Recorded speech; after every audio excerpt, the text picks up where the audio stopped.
Ms. Marando, I just have a couple of questions for you. You met during the course of the investigation with a white home buyer and a black home buyer, both of whom were looking for a house within 30 minutes of Port Jefferson for up to $500,000. We're going to show a clip. Here's what you said to the white home buyer. Can we roll that clip? But like I said, Stony Brook, it's okay. You don't really know certain areas what you're going to get next door. Right. That's the problem. And there's pockets of Port Jeff too that,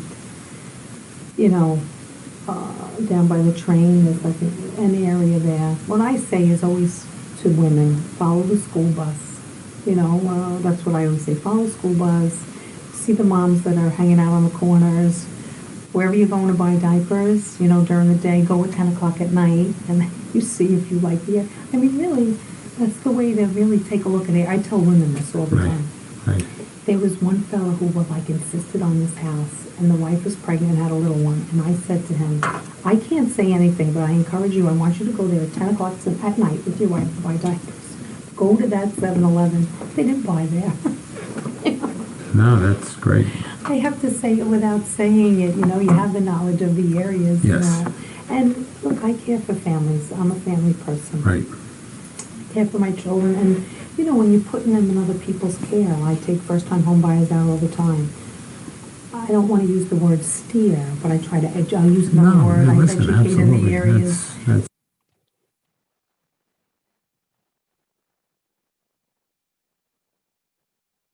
Thank you. So, Ms. Miranda, let me begin by asking you, what did you specifically think that the white homebuyer and his partner would observe about the mothers who were waiting for the school bus that would be relevant to their choice of housing? Well, they were transitioning here to Long Island, and the moms at the school bus are just a great resource of information. Okay, and you said they should follow the school bus and look at the moms. You're suggesting that the idea I was didn't say look at the moms. I said see the moms. right. And you get out and They're supposed to see them as they follow the school bus. What was it that they were supposed to see? Well, following the school bus was just referencing that they would get to know the route. And how long that the son would be on the bus, because I believe he was coming out with the son. And if you're following the school bus, you'll get a better idea of how long the children will be on the bus, how many stops to the bus, to the school. Why would you look at the moms along the way? I said, see the moms hanging out in the corners. You can get out and talk to them because they're a great resource. I think you said you'd see who's hanging out at 10 o'clock. I think you said that they should follow that. We could run it again if you want, but I think you said you should follow the school bus and look at the moms along the route. Again, it's hard to hear that any other way than there may be some kinds of people that you can observe that are the kinds of people you want to live with, and other kinds of people that you can observe by passing them by at the school bus stop that you don't want to live. Absolutely not.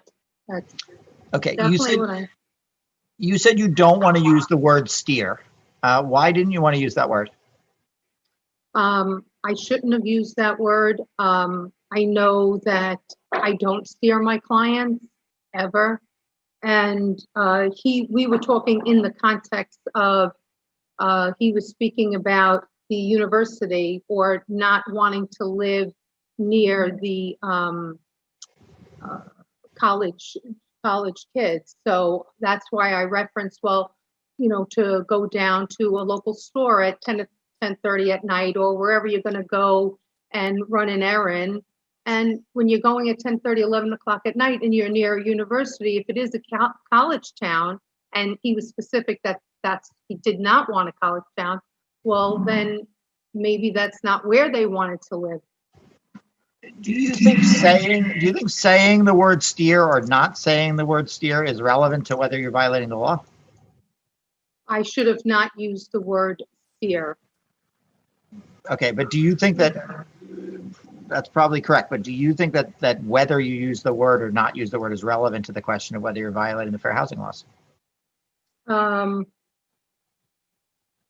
know I shouldn't have used the word, and I don't think I didn't violate any laws because I was being clear with both my testers that I do not steer, and I wanted them to understand that.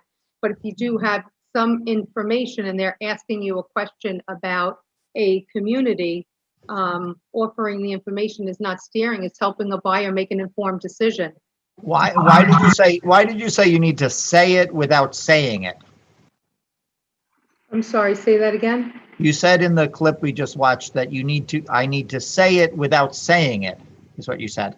Right, What does because, that mean?